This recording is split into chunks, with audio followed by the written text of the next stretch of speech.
Hello there. Alright. We're going to do another vlog here.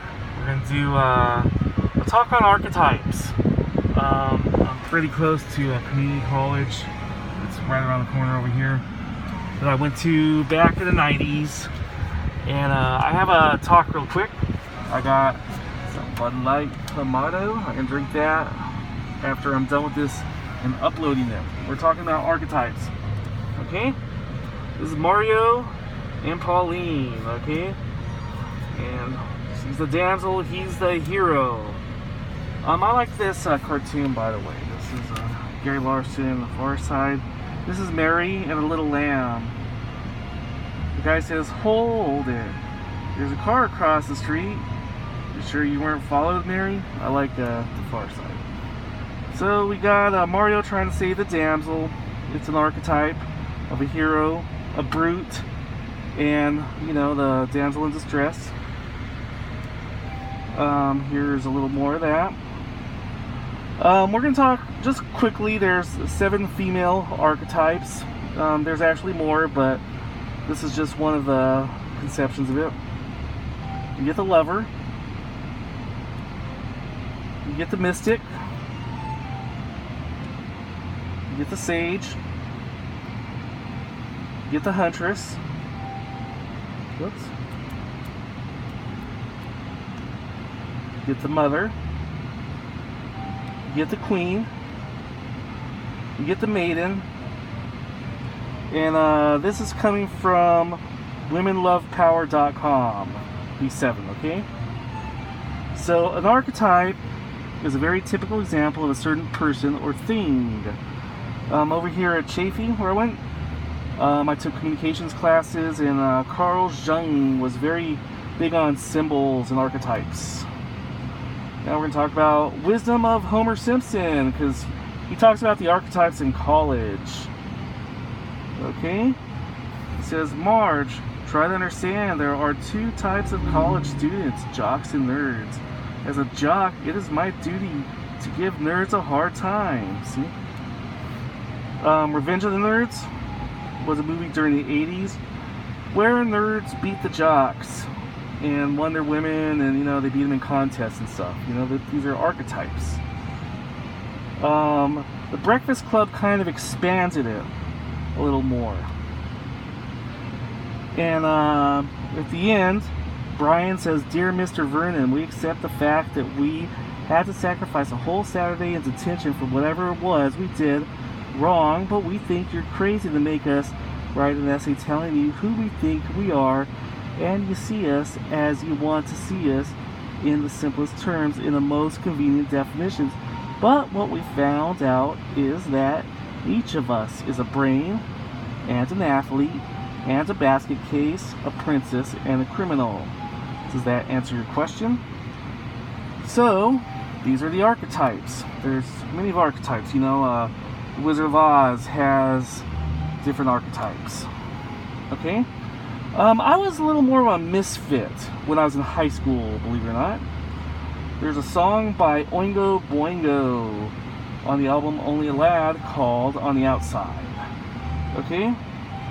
I'm going to talk about another Gary Larson cartoon here.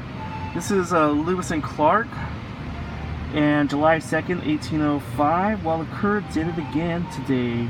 While walking behind me, he stepped on the heel of my shoe, causing my foot to come out. The frequency of this occurrence has made me begin to doubt its accidental nature." Okay? So let's talk real quick about indirect language, like an entendre, implication, innuendo. Those are indirect forms of communicating. We're going to talk about that Boingo song. "They laugh at me aloud, they say I'm just a clown, that I ain't got no pride, I'm on the outside. The girls look really cute, they really make it work, they think I'm just a jerk, I'm on the outside. I never could still, was never too hip, never caught the ride, I'm on the outside." There's a lot of irony in life, because you could start off on the outside, and then at some point you might be the it person. Okay? Life's changed since high school. I became popular because we had a good party house after high school.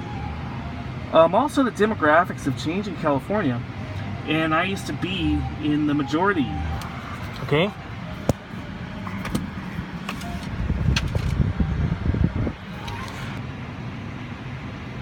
Okay, I used to be in the majority, and what happened was somehow or another, demographics changed. And this movie, filmed in the mid-90s, was right after the Rodney King beating. And it was about this hypothetical world in the future where instead of a black man getting beat, there was a white man. And the roles were reversed, but the movie was somewhat prophetic in a lot of ways. So, Peter Perfect, another archetypal symbol. And Penelope Pitstop, his girlfriend. Then you get the gangsters, and this is what I'm talking about, is because there's very typical patterns at the workplace where, you know, I've gone through this phenomenon of the knucklehead, where to them, I'm not saying to them, but I'm all by myself because I'm a minority now, and usually someone feels like I'm ignoring him or something. It's happened with the last 3 jobs, and a knucklehead is, you know, someone that just doesn't know how to behave, you know, and it's a lot more of a junior high school or a high school environment at work, and it's non-professional. So I have this going on at work, and I wrote about a character, and I'm using the song Jacob's Ladder in my book Blunder, and his last name's Messier. So to deal with this crap, because I drive a power truck, you know, I drive one of these things, and this fucker's out there just blaring his goddamn horn, and I'm trying to fucking load shit, and it's like the guy stepping on the back of your shoe, you know, and it's like this guy's psychotic. You know, you get the idea of these peering eyes in the wilderness, right? And fucking, I don't know what to do about these people, because it's been the last 3 jobs where people think that because, you know, I'm different as a minority now, and these guys feel ignored, so they start doing like weird shit in the periphery, you know, like honking real loud, you know. Motherfucker's over there laying on his horn the entire length of a fucking the warehouse, you know. Or dropping their fucking pallets real loud and shit, you know, unnecessarily. And let's see here what we got. So Dane Cook, you know, whether you like him or not, as a comedian, he said something funny in a SNL monologue. He said, "I saw a young boy eating an ice cream cone. I smashed it in his face. You know that kid's gonna remember me when he's 50." And I put this line in one of my recent books. Here's a little poodle, you know, giving a flat tire. So anyhow, this is a discussion on archetypes. Here's some Disney archetypes: grumpy, sneezy, sleepy, dopey, happy, you know, Doc and bashful and all. You know, these are just archetypes in life. They're stories are archetypes. Boy meets girl, boy falls in love, girl doesn't. You know, these are just typical things that go on in life. So I can go downstairs, or down the hill actually. I'm gonna have myself some of this right here. We could drive real quick to the campus, and that'll be that for now. This is a talk on archetypes, just real quick overview on what they are and how they apply in the real life. So here we go. It's not that far, so I'm gonna take off to the school campus right now. It's a Sunday, so there's not gonna be anyone there. I'm just gonna go make a real quick U-turn.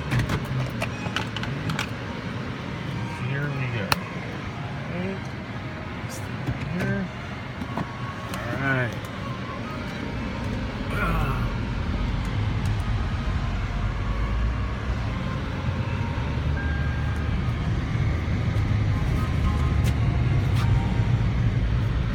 This is placed in the mid-90s. It's a good school. Pretty good school here. And off to the right, immediately, you'll see the new communications buildings, which were not here when I went here. Right there on the right-hand side right there. Chaffey Community College and the beautiful town of Cucamonga. So that's that. Now I'll pull over here and I'll end this video. Okay. Alright. Alright. Cool. Talk to you later.